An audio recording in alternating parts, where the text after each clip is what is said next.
आज हर एक व्यक्ति के जवाब पे अरावली पर्वतमाला का नाम है और इसका कारण है केंद्र सरकार के द्वारा अरावली पर्वतमाला की एक नई डेफिनेशन को तय करना। हेलो नमस्कार, मैं हूं आपका होस्ट दोस्त नरेंद्र चौधरी और आज के सेशन में हम बात करेंगे अरावली पर्वतमाला की नई डेफिनेशन। इसके साथ हम बात करेंगे इस अरावली पर्वतमाला की उपयोगिता और यदि इस नई डेफिनेशन के अनुसार अरावली पर्वतमाला के अस्तित्व पर आंच आता है तो वो किस कदर तक भारत के लिए और पूरी दुनिया के लिए खतरा पैदा कर सकता है। सामान्य शब्दों में यदि हम अरावली पर्वतमाला की बात करें तो दुनिया की सबसे प्राचीनतम पर्वतमाला है और इसका निर्माण प्री कैम्ब्रियन युग में हुआ था। भारत में इसका विस्तार गुजरात से लेकर के नई दिल्ली तक है। ये तो इसके विस्तार की बात होगी, लेकिन सबसे महत्वपूर्ण मुद्दा जो आता है वो आता है अरावली पर्वतमाला की उपयोगिता को लेकर के, क्योंकि अरावली पर्वतमाला थार के मरुस्थल के पूरे विस्तार के अंदर प्रत्यक्ष बाधा का काम करती है। खास करके गुजरात, राजस्थान, हरियाणा और दिल्ली के अंदर थार के मरुस्थल का विस्तार है और यदि अरावली पर्वतमाला नहीं होती तो ये विस्तार धीरे धीरे पूर्व की ओर बढ़ता और पूरे भारत के अंदर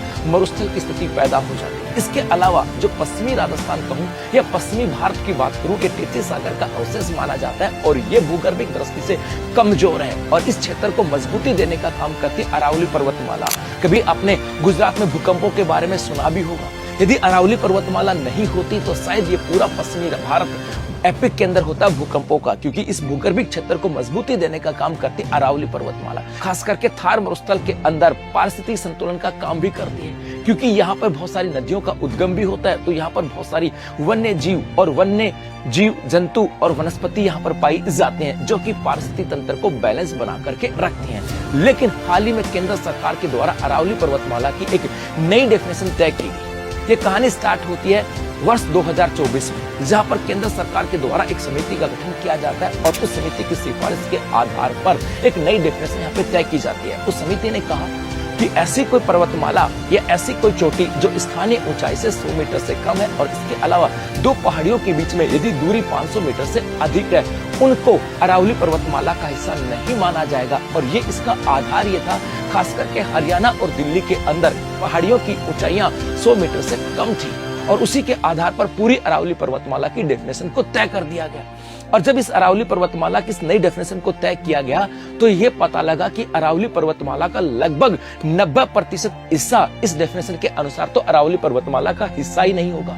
यदि ये अरावली पर्वतमाला का हिस्सा नहीं होगा तो यहाँ पर खनन को लेकर के या माइनिंग को लेकर के सरकार के द्वारा नए पट्टे जारी किए जा सकते हैं, क्योंकि अरावली पर्वतमाला से पत्थरों का दोहन भी किया जाता है, तो यहाँ से खनिजों का भी दोहन किया जाता है। और इसका मतलब है कि इस अरावली पर्वतमाला में दोहन का एक नया मार्ग प्रशस्त हो गया जो कि अरावली के विनाश की कहानी लिखेगा।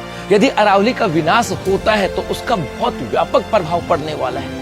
यदि अरावली का विनाश होता है तो पश्चिमी मरुस्थल ये पूरे भारत के अंदर अपने पैर पसार देगा, जिससे लोगों की आजीविका और लोगों के खाने के लाले पड़ जाएंगे, क्योंकि जैसे जैसे मरुस्थल का विस्तार होगा वैसे वैसे भूमि की उत्पादन क्षमता कम होगी और वैसे वैसे उस कृषि कार्य में लगे हुए जो किसान वर्ग है उनकी इनकम का सोर्स भी कम होगा और वो आर्थिक और सामाजिक दृष्टि से कमजोर भी होने वाले हैं। इसके अलावा यदि अरावली पर्वतमाला का विनाश होता है तो पश्चिमी राजस्थान या पूरा पश्चिमी भारत भूगर्भिक दृष्टि से कमजोर होगा और आने वाले समय में ये भूकंप का एपिक केंद्र बनने वाला है जो कि जान माल की हानि पहुंचा सकता है। इसके अलावा अरावली के विनाश होने से यहाँ पर पाई जाने वाली बहुत सारी वनस्पतियां और बहुत सारे जो वन्य जीव है वो सबके सब समाप्त हो जाएंगे। सीधा सीधा कहूँ कि पारिस्थितिक तंत्र के ऊपर बहुत बड़ा हमला है। इसके अलावा इस क्षेत्र के अंदर निवास करने वाली जो जनजाति है जिनके आजीविका का साधन सिर्फ अरावली पर्वतमाला था वो भी उजड़ जाएगा, अर्थात जनजातियों के निवास और उनके आर्थिक क्रियाओं के ऊपर भी गंभीर संकट आने वाला है। कहने का मतलब है कि अरावली पर्वतमाला की नई डेफिनेशन कहीं ना कहीं एक मानव की विनाश की गाथा लिख रही है। एक तरफ जहां केंद्र सरकार के द्वारा अरावली पर्वतमाला के संरक्षण के लिए ग्रीन अरावली वॉल प्रोजेक्ट का संचालन किया जा रहा है, जिसका उद्देश्य था कि अरावली पर्वतमाला का संरक्षण किया जाए और एक तरफ नई डेफिनेशन के द्वारा अरावली पर्वतमाला की विनाश की कहानी लिखी जा रही है। ये सरकार के दोहरे मापदंडों को दर्शा रहा है। यदि हम भी चाहते हैं कि आने वाली पीढ़ियां हमें गालियां न निकाले, आने वाली पीढ़ियां ये न कहें कि आपने हमारे लिए क्या किया था, इसके लिए हमें अरावली का संरक्षण करना जरूरी है। धन्यवाद।